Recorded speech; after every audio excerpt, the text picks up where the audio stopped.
Olá, meus amigos, tudo bem? Eu sou o professor Décio Terror, do Estratégia Concursos, e a gente está aqui para comentar uma prova da Banca CESP.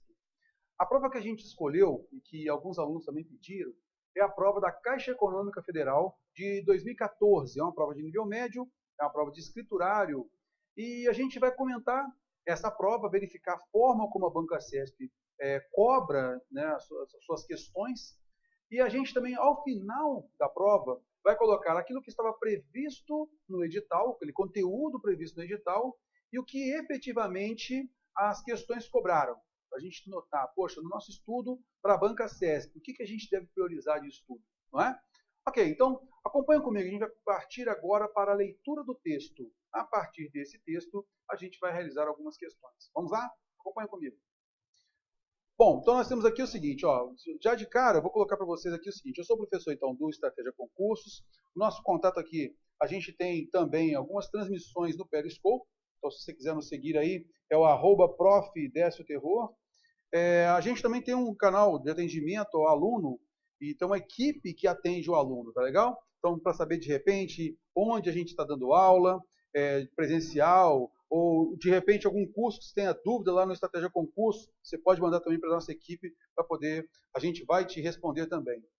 E também, você já sabe, temos o nosso canal aí do YouTube, então o nosso canal é o Décio Terror. Ok, então a gente tem aqui o nosso texto, olha lá. A moeda, como hoje é conhecida, é o resultado de uma longa evolução. Então a gente tem aqui a chamada tese do texto, né? Então ela vai falar sobre a moeda. A moeda, como hoje é conhecida, é o resultado de uma longa evolução. No início, não havia moeda, praticava-se o escambo. Algumas mercadorias, pela utilidade, passaram a ser mais procuradas do que outras. Aceitas por todos, assumiram a função de moeda, circulando como elemento trocado por outros produtos e servindo para avaliar-lhes o valor. Eram as moedas mercadorias. O gado, principalmente o bovino, foi dos mais utilizados. O sal foi outra moeda mercadoria. De difícil obtenção, era muito utilizado na conservação de alimentos. Ambas deixaram marca de sua função como instrumento de troca no vocabulário português, em palavras como pecúnia, pecúlio, capital, salário. Com o passar do tempo, as mercadorias se tornaram inconvenientes às transações comerciais. Devido a quê? Devido à oscilação do seu valor. Por quê? Porque, pelo fato de não serem fracionáveis e por serem facilmente perecíveis, o que não permitiu o acúmulo de riquezas. Surgiram então no século VII a.C. as primeiras moedas com características semelhantes às das atuais. Pequenas peças de metal com peso e valor definidos e com a impressão do cunho oficial, isto é, a marca de quem as emitiu e de quem garante o seu valor.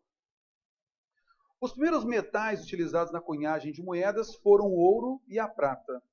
O emprego desses metais se impôs não só por sua raridade, beleza, imunidade à corrosão e por seu valor econômico, mas também por antigos costumes religiosos. Durante muitos séculos, os países cunharam em ouro suas moedas de maior valor, reservando a prata e o cobre para os valores menores. Esses sistemas se mantiveram até o final do século XIX, quando o cuproníquel e, posteriormente, outras ligas metálicas passaram a ser empregados e a moeda passou a circular pelo seu valor extrínseco, isto é, pelo valor gravado em sua face, e não pelo próprio material utilizado, que independe desse metal nela contido. Na Idade Média, surgiu o costume de guardar os valores com um ourives, pessoa que negociava objetos de ouro e prata, e que, como garantia, entregava um recibo. Esse tipo de recibo passou a ser utilizado para efetuar pagamentos, circulando de mão em mão e deu origem à moeda de papel. Com o tempo, da forma como ocorreu com as moedas, os governos passaram a conduzir a emissão de cédulas, controlando as falsificações e garantindo o poder de pagamento. Atualmente, quase todos os países possuem bancos centrais, encarregados das emissões de cédulas e moedas. Veja só que a gente tem aqui, ó, encarregados das emissões de cédulas e moedas, uma oração adjetiva explicativa, né? A gente tem uma vírgula aqui, ó, mostrando que é natural que os bancos centrais sejam encarregados das emissões de cédulas e moedas, ok? Então essa é a ideia aí dessa vírgula colocada antes de encarregados. Bom, pessoal, aqui é interessante a gente notar o seguinte, é normal que a BancaCesp, dependendo do órgão que pediu o concurso, por exemplo, a Caixa Econômica Federal, ela então pede um concurso. Então é natural que os professores de língua portuguesa, eles captem algum texto que tenha relação com aquele órgão. Tá, ok? Então é interessante você observar isso e também notar, basicamente assim, por exemplo, a Caixa Econômica Federal, é sempre bom você ler as matérias ali justamente no site da Caixa Econômica Federal. Quem vai fazer a prova da Polícia Federal? É interessante verificar sempre ali o site da Polícia Federal, da Polícia Rodoviária Federal e assim por diante. Acompanhar o site daquela instituição, que vez ou outra a BancaCesp vai lá e tira um texto dela. É lógico que não vai ficar bitolado só nisso, né? Mas os temas normalmente vão girar em torno daquilo que o cargo pede. Ok? No caso, a Caixa Econômica Federal está falando aqui sobre a cunhagem da moeda. Não é? Acompanhe comigo, então, o pedido, logo em seguida aqui, as questões em si em relação ao texto. Olha só. Então, a gente tem aqui o seguinte. Julgue os próximos itens relativos às ideias expressas, que vai ser, no caso, a interpretação de texto, e os aspectos linguísticos. Olha só.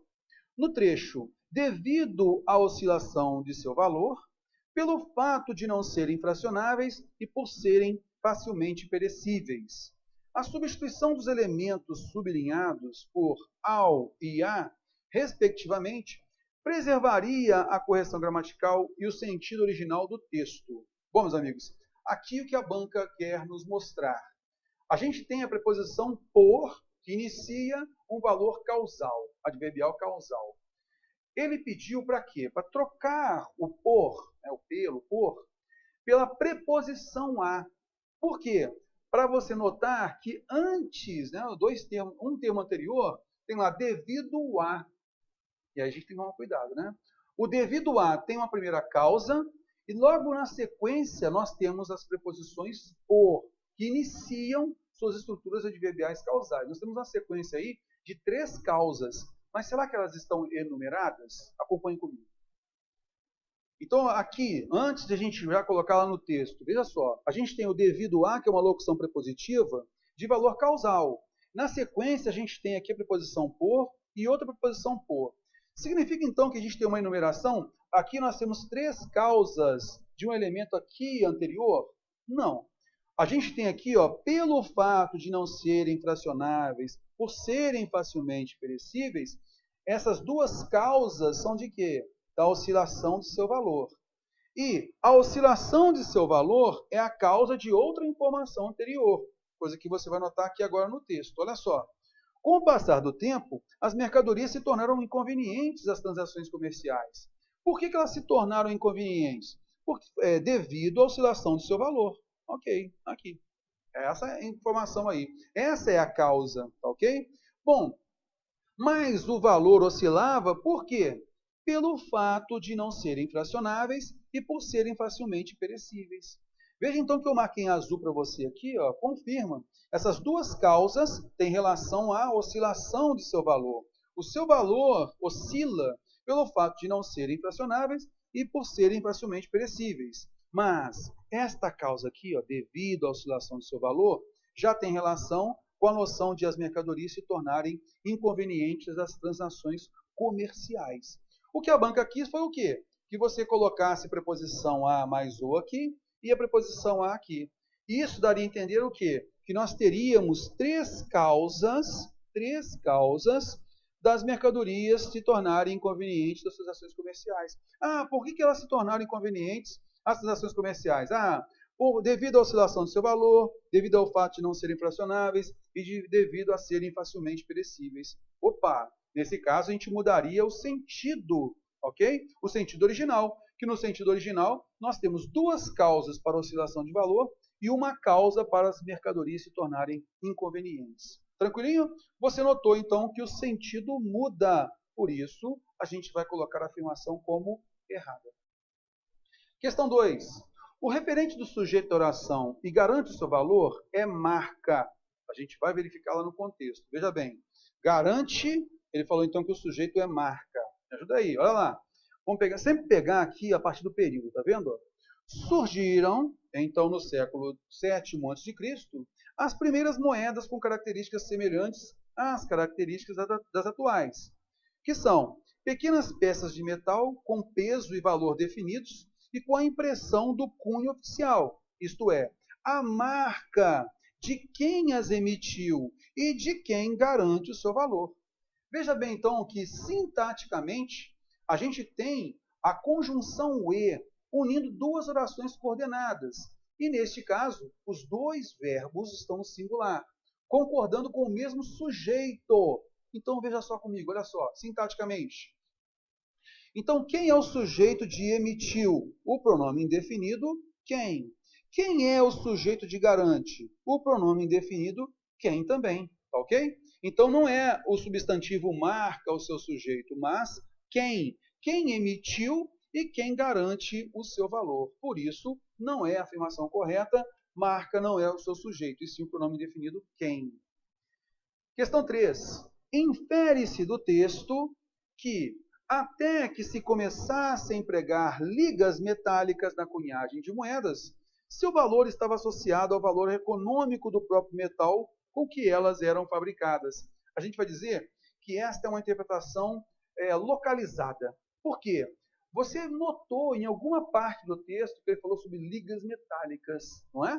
Então a gente vai naquele ponto e vai fazer a leitura daquele trecho e depois vai confirmar com essa leitura aqui. Olha só. Os primeiros metais utilizados na cunhagem de moedas foram o ouro e a prata. O emprego desses metais se impôs não só por sua raridade, beleza, imunidade à corrosão e por seu valor econômico. Opa, então já sei que ele se impôs por um dos motivos, foi o quê? Foi no seu valor econômico, tá ok? Além disso, por antigos costumes religiosos. Durante muitos séculos, os países cunharam em ouro suas moedas de maior valor. Veja então aí a ligação com elementos de maior valor, reservando-se a prata e o cobre para os valores menores. Então já vai mostrar para você que está ligado sim ao seu valor econômico, ok? Olha só agora o que eu marquei em azul. Esses sistemas se mantiveram até o final do século XIX, quando o cuproníquel e posteriormente outras ligas metálicas, isso aqui é a informação que ele colocou para a gente no pedido da questão. Então até esse momento passaram a ser empregados, então depois dessas ligas metálicas e o cuproníquel, passaram a ser empregados e a moeda passou a circular pelo seu valor extrínseco, não mais por seu valor econômico, isto é, pelo valor gravado em sua face, que independe do metal nela contido. Beleza? Então, olha só, até as ligas metálicas, até o cuproníquel e depois as ligas metálicas, havia então essa relação do valor econômico com a moeda, né? O quanto valia aquele metal. Agora, pelo valor que estava ali gravado em sua face, e não pelo seu valor econômico, ok? Pelo valor que realmente tinha lá o ouro, a prata, o cobre. Isso agora passou a independer do metal nela contido. Opa! Então a gente pega aqui o seguinte, olha. Infere-se do texto que até que se começasse a empregar ligas metálicas na cunhagem de moedas, seu valor está associado ao valor econômico do próprio metal com que elas eram fabricadas. Exatamente isso. Certíssima afirmação e a gente comprovou literalmente no texto, não é? Beleza, vamos lá. Questão 4. Seriam mantidas a correção gramatical e a coerência do texto caso a vírgula empregada imediatamente após centrais fosse suprimida, embora o sentido do trecho fosse alterado. Então, a gente vai jogar isso no texto. Olha aqui, ó, a gente falou sobre isso, né? Ó. Encarregados das emissões de cédulas e moedas. O que é isso daqui? Encarregados das emissões de cédulas e moedas. Nós comentamos que é uma oração subordinada adjetiva explicativa e ela se encontra reduzida de particípio, né? Encarregados. Tranquilo. Por que eu sei que ela é explicativa? Porque há uma vírgula aqui. Qual o entendimento que eu tenho a respeito dessa vírgula aqui com a sua oração explicativa? Bom, que os bancos centrais, eles normalmente são os encarregados das emissões de cédulas e moedas, não é? Ok. Teor, e se a gente tira essa vírgula aqui? Vai haver erro gramatical? Não. Aí a gente entra, e a gente sempre, nos nossos cursos, a gente comenta muito sobre isso. A oração adjetiva explicativa, seja ela desenvolvida, seja ela reduzida, como aconteceu aqui, ela, se precedida de vírgula, ela é explicativa. Se não tiver vírgula, ela é restritiva. Obrigatoriamente haverá mudança de sentido, mas nem sempre, quando a gente muda o sentido, a gente vai causar uma incoerência no texto. A gente tem que ficar ligado nisso. Eu tenho certeza que muda o sentido, mas pode haver a manutenção da coerência do texto? Coerência não é mudança de sentido. O que é coerência? É lógica, tá ok? Permanece a lógica no texto? Sim. Veja o que o próprio texto nos falou, olha só. Ele falou o seguinte, que atualmente quase todos os países possuem bancos centrais. Com a vírgula eu entendo o quê? Que esses bancos centrais são os encarregados das emissões de cédulas e moedas, não é? Beleza. Então, a definição de banco central, praticamente, poderia colocar assim. Essa é a instituição que é encarregada das emissões de cédulas e moedas. Pronto. Né? Mas olha só, se eu retiro a vírgula daqui, eu passo a ter uma restrição para os bancos centrais, mas somente para aqueles bancos centrais que são encarregados das emissões de cédulas e moedas. Opa, mudei de explicação para restrição. E aí, nesse caso, eu coloquei aquela ressalva. Opa, nem todos os bancos centrais são encarregados da emissão dessas cédulas e moedas. Nem todos eles. O próprio texto nos ajudou nisso. Né? Isso a gente fala bastante no nosso curso de estratégia, a respeito da diferença da oração adjetiva explicativa para a restritiva. Tá legal? Então, permanece a lógica. E, tranquilamente, a gente notou que muda o sentido. Tá ok? Por isso, meus amigos, a afirmação está certíssima. Acompanhe comigo. Então, a gente tem aqui, ó, certíssima informação. O que ele falou? Se a vírgula fosse suprimida, a gente teria o sentido alterado? Sim. Né? E ele falou que, nesse caso, seriam mantidos a correção gramatical, sim, porque eu passaria a ter uma oração adjetiva restritiva, e permaneceria a lógica, a coerência no texto, tranquilamente, que o próprio texto nos falou. Tá? Que, olha só, quase todos os países possuem bancos centrais encarregados. Então, há bancos centrais que não são encarregados, se a gente tirar a vírgula aqui. Se a gente deixar a vírgula, a gente quer chamar a atenção que, normalmente, os bancos centrais são eles os encarregados da emissão dessas moedas. Ok? Acompanha comigo, vamos lá para a próxima. Questão 5. Em servindo para avaliar-lhes o valor. O pronome lhes, que retoma outros produtos, equivale em sentido ao pronome seu. Então, vamos lá. Primeira coisa que tem que notar aqui, ó. Nós temos uma afirmação. O pronome lhes retoma outros produtos. Primeira informação. Outra informação dada é o seguinte, que ele equivale ao pronome seu. Então, vamos lá. O pronome lhes, ele tem basicamente 3 valores na língua portuguesa. Ele vai ter o valor de objeto indireto. Então, nesse caso aí, eu posso falar o seguinte, que obedeço a alguém. Então, obedeço-lhe. Posso tranquilamente, né? Beleza. Eu posso ter valor também de complemento nominal. Então, nesse caso, eu posso dizer o seguinte, eu não posso dizer, então, que eu tenho obediência a alguém. Então, nesse caso, eu posso falar, tenho-lhe obediência. Sem problemas, então, a gente tem o lhe com o valor de complemento nominal. Tranquilo? Beleza. E o terceiro valor dele é o valor de posse. Então, de repente, eu posso falar o seguinte, que, de repente, eu posso falar assim, doem-lhe as pernas, as suas pernas doem. Ok? Então, nesse caso, o lhe vai ter valor de posse. Como é que eu tenho certeza disso? É só trocar o lhe pelo sua, seu, dependendo do substantivo a que ele se refira. Ok? E aqui, a banca praticamente fez isso. Vamos lá. Será que a gente consegue substituir? Mas é sempre bom ler o período inteiro para a gente ter certeza. Tá ok? Acompanhe comigo, olha só. A gente pega lá no texto o seguinte, ó. Servindo para avaliar-lhes o valor. Então, é sempre bom pegar do período inteiro. Olha aqui, ó, daqui, ó. Aceitas por todos, assumiram a função de moeda, circulando como elemento trocado por outros produtos e servindo para avaliar seu valor. Avaliar-lhes o valor. Avaliar o seu valor. Valor de quem? Dos produtos aqui colocados. Ok? Por isso, é certa afirmação. Questão 6, ela já vai trabalhar em cima do Manual de Redação da Presidência da República. E aí um detalhe, meus amigos, que eu quero chamar a atenção. Não se estuda redação oficial sem que esteja previsto realmente, literalmente, ou de repente, por exemplo, o pessoal que vai fazer a prova da Polícia Federal, sempre sabem que vão cobrar redação oficial. O Banca CESP adora cobrar redação oficial. Então é normal, Banca CESP, colocar lá a redação oficial. Você já vai se preparando. Mas eu sempre recomendo aos meus alunos, olha, vai fazer uma prova, um concurso para a Banca CESP, normal, cair redação oficial. Mas aguarde, deixe sair o edital. Por quê? Uma aula só você já consegue matar tudo da redação oficial. E a banca, ela é bem assim, ela sabe muito bem cobrar isso. É a melhor banca que sabe cobrar a redação oficial. E ela tem um estilo de cobrança, então ela não vai fugir muito daquilo, ok? Então é uma recomendação minha, evita você estudar antes ainda do edital estar pronto e tal, porque às vezes você estuda isso, e às vezes foi um estudo perdido, sem necessidade, porque o seu concurso, de repente, não vai ter redação oficial. Tá legal? Mas vamos lá, vamos pegar aqui o que a banca nos pediu sobre redação oficial. Olha lá.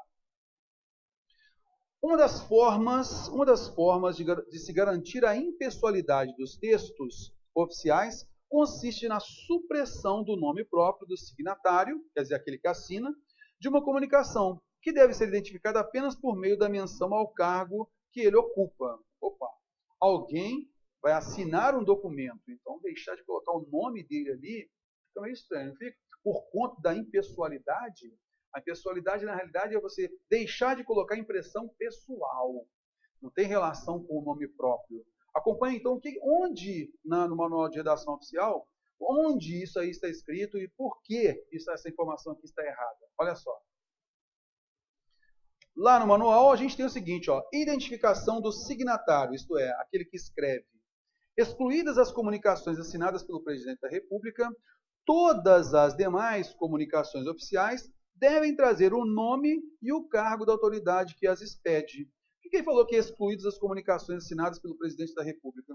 Porque, nesse caso, o Presidente da República fazendo algum documento para outro país, por exemplo, já há uma outra estrutura, não é mais somente o manual de redação da Presidência da República. Tá legal? Então, só por isso.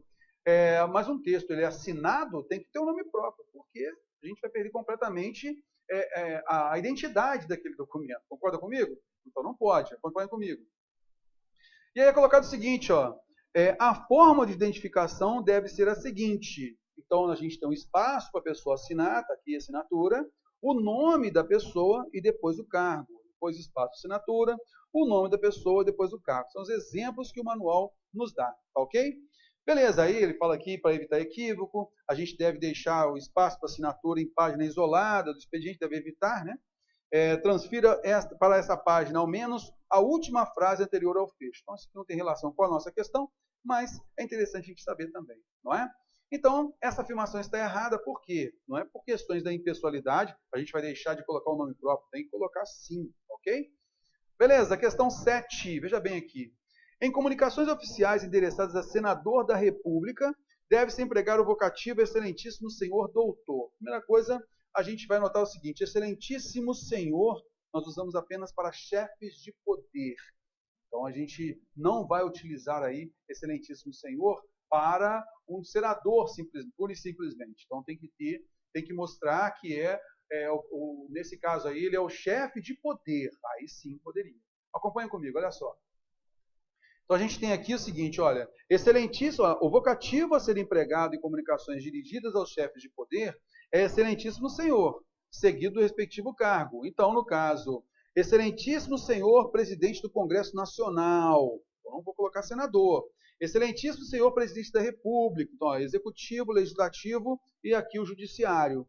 Excelentíssimo senhor presidente do Supremo Tribunal Federal. Está vendo só? Beleza. E se de repente eu quiser para demais autoridades, tratadas como Vossa Excelência, a gente vai ter, então, o vocativo senhor seguido do cargo. No caso, senhor senador, senhor juiz, senhor ministro, senhor governador. Tá legal? Belezinha? Então, a afirmação está errada. 8. Deve-se empregar o fecho atenciosamente em comunicação oficial enviada a ministro de Estado pelo presidente da República. O fecho, basicamente, é atenciosamente ou respeitosamente. Respeitosamente, nós usamos para quem? Quando, então, nós estamos destinando um documento para uma autoridade de hierarquia superior à nossa. Se a gente vai enviar um documento para uma autoridade de mesma hierarquia ou subordinada à nossa hierarquia, opa, a gente vai usar agora atenciosamente, tá bom? Ele falou o quê? Do presidente da República para o ministro. Opa, nesse caso a gente sabe que cabe sim atenciosamente. Onde isso está escrito? Vamos lá no manual de redação da Presidência da República. Veja bem. Então a gente tem aqui fechos para comunicações. Então a gente tem aqui toda a informação e depois, se a gente vai utilizar para autoridades superiores, respeitosamente. Se a gente for usar para autoridades de mesma hierarquia ou hierarquia inferior, nesse caso, a gente vai usar atenciosamente. Como é de presidente da República para ministro, a gente sabe que é hierarquia inferior. Então a afirmação está corretíssima. Bom, meus amigos, a gente vai agora para a segunda parte da prova. A gente vai ler um texto e, na sequência, mais questões. E aí, está gostando da nossa forma de resolver a prova? Cara, se você estiver gostando, vai lá e clica lá no gostei, tá bom? Dá essa força para a gente aqui no nosso canal do YouTube. Outra coisa, se você quiser acompanhar a gente nas nossas transmissões ao vivo, nas nossas aulas com resoluções de provas, com dicas diárias também de língua portuguesa, vá lá, cadastre, se inscreva no nosso canal. Aqui embaixo tem algum lugar aqui que tem um íconezinho. Então você vai lá e clica nele e você já vai se inscrever automaticamente, tá bom? Então a gente vai para a segunda parte da prova. Olha só. Empresas reclamam da falta de profissionais qualificados na área de tecnologia da informação. Poxa, terror, o que isso tem a ver com banco? A gente só vai dar crédito a um banco se a gente tiver sistemas que realmente protejam o nosso dinheiro, não é? Então, tem tudo a ver isso daqui com o banco, uma prova para banco, não é? Beleza, vamos lá. Enquanto aumenta o ritmo de inovação tecnológica no país e cresce a aplicação da informática nos mais diversos setores da sociedade, formam-se cerca de 30 mil profissionais por ano em áreas ligadas à tecnologia da informação e comunicação, chamados TIC. Ainda assim, as empresas reclamam da falta de profissionais. Temos uma janela de oportunidades em TIC no país. O que falta é gente qualificada. Então, mesmo havendo a formação de 30 mil por ano, falta gente qualificada. Veja só. Alerta o fulano de tal, que é diretor-presidente de um parque tecnológico pernambucano que abriga 68 empresas da área. Apesar de não haver estatísticas que revelem a expansão do setor, especialistas estimam o crescimento em torno de 10% ao ano.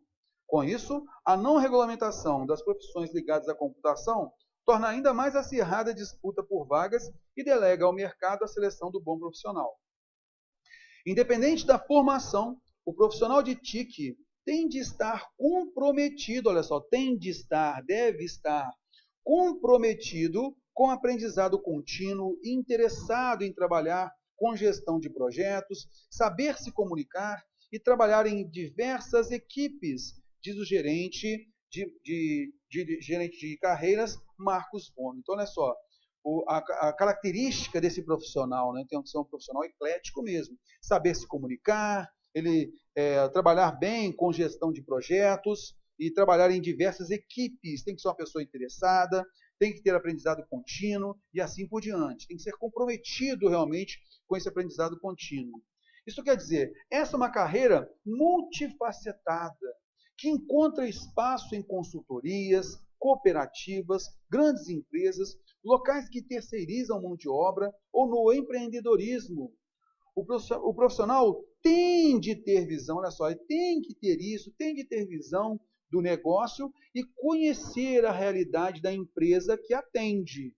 Então, ele tem que se ambientar bem quanto à realidade da empresa, senão ficará sem emprego. Alerta Ivair Rodrigues, agente de pesquisa em tecnologia da informação. Segundo o cadastro das instituições de educação superior do Instituto Nacional de Estudos e Pesquisas Educacionais, há 1.021 cursos superiores ligados à computação. Veja bem, os cursos superiores ligados a quê? A computação, informática, TI, análise de sistemas. Veja que não há artigo A diante de computação, informática, TI e análise de sistemas, tá ok? Beleza. Mas só metade dos alunos tem formação adequada, ou seja, de 12 mil a 16 mil novos profissionais precisam passar por uma requalificação logo que saem da universidade, para poder entrar no mercado de trabalho, diz Pierre Carlos Sola. Veja então que a própria faculdade não está preparando o profissional segundo o que diz o Pierre, ok? Então ele precisa passar por uma requalificação rapidamente, beleza? Com base nas informações veiculadas no texto acima, em sua estrutura e em seus aspectos gramaticais, julgue os próximos itens. Os dados e as opiniões apresentados no texto indicam que a obtenção de um diploma de curso superior não garante ao profissional da área de TI um emprego nessa área. Opa, a gente observou isso logo no finalzinho do texto, né? O fato de ele sair da universidade não indica que ele consiga logo o seu emprego. Por quê? Como ele falou, precisa se requalificar logo que sai da universidade, porque o mercado pede mais, pede além daquilo que é a formação dele, tá ok? Vamos que vamos? Olha lá, vamos observar aqui essa estrutura dentro do texto, olha lá. Achando isso no texto, a gente tem aqui, ó, mas só metade dos alunos tem formação adequada, ou seja, de 12 mil a 16 mil novos profissionais precisam passar por uma requalificação logo que saem da universidade para poder entrar no mercado de trabalho.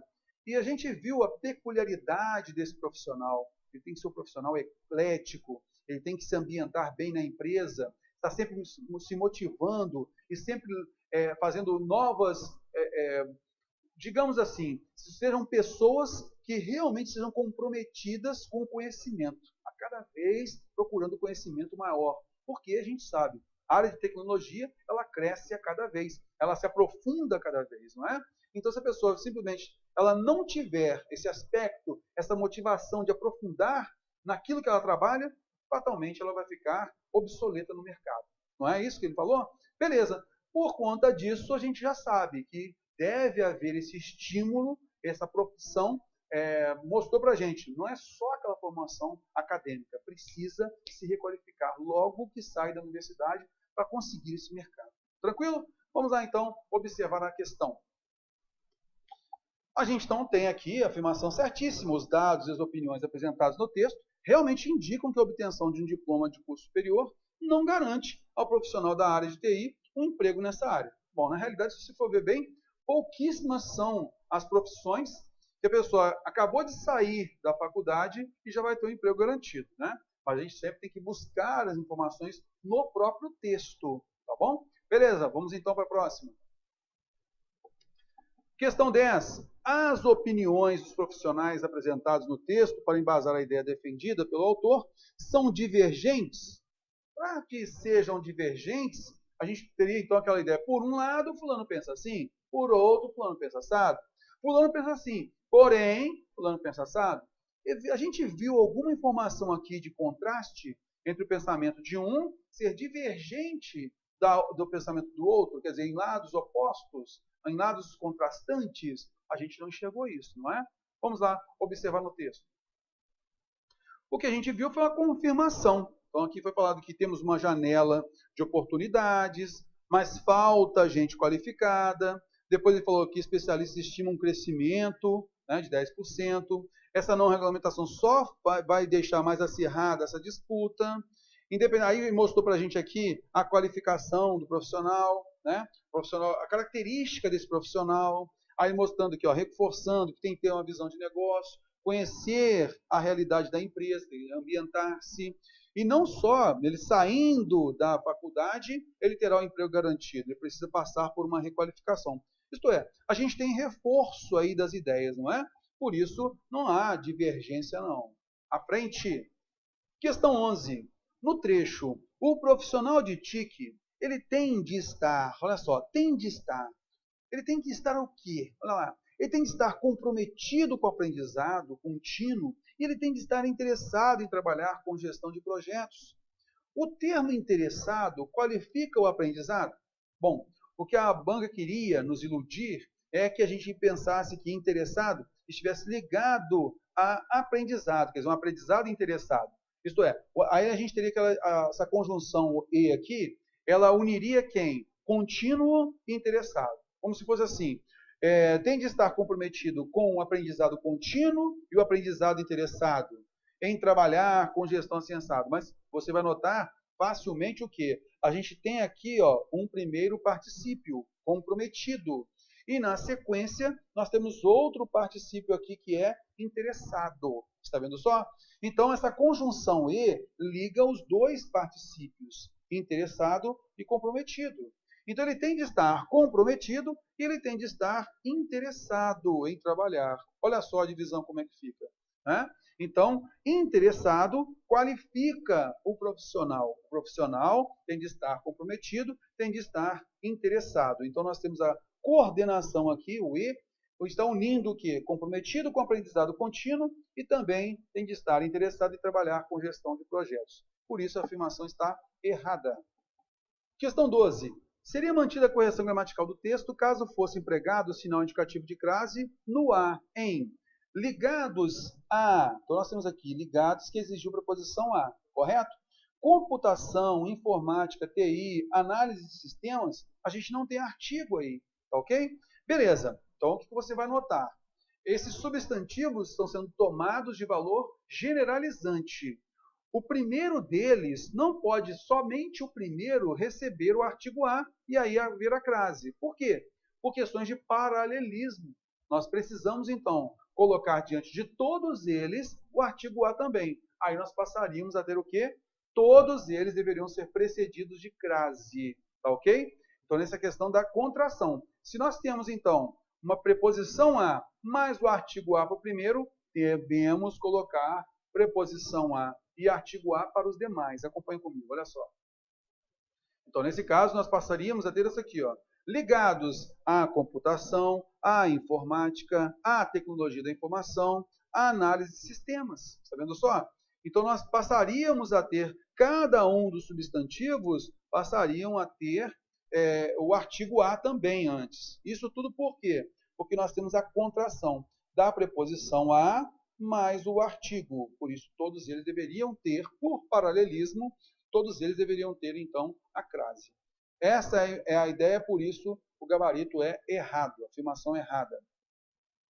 13. Sem prejuízo da correção gramatical e do sentido original do texto, a forma verbal haver poderia ser substituída por existir. A banca adora cobrar isso.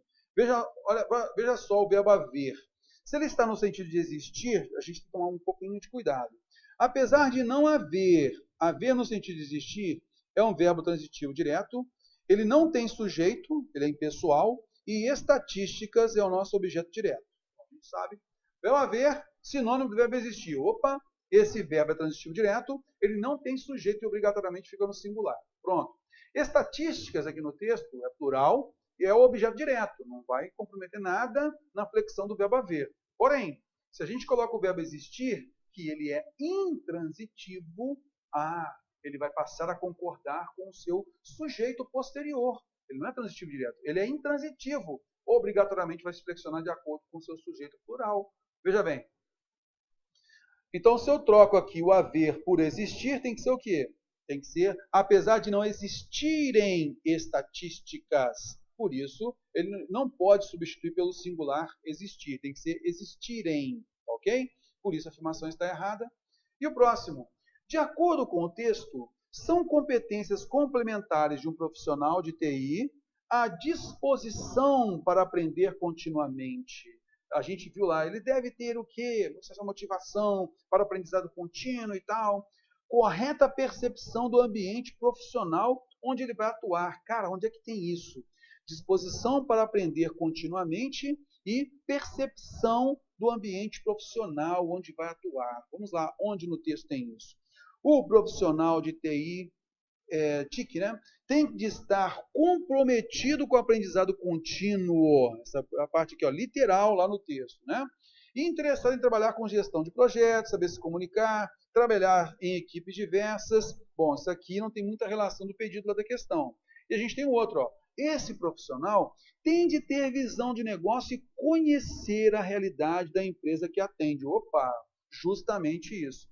Então, a primeira parte da questão, ela fez essa afirmação aqui, ó. O profissional de TIC tem de estar comprometido com o aprendizado contínuo. E a segunda parte daquela afirmação é o quê? Esse profissional tem de conhecer a realidade da empresa que atende. Veja só. Então, ele tem que ter disposição para aprender continuamente e a correta percepção do ambiente profissional onde ele vai atuar. A interpretação foi literal dos dados do texto. Concorda comigo? Por isso essa afirmação está certíssima. Vamos lá.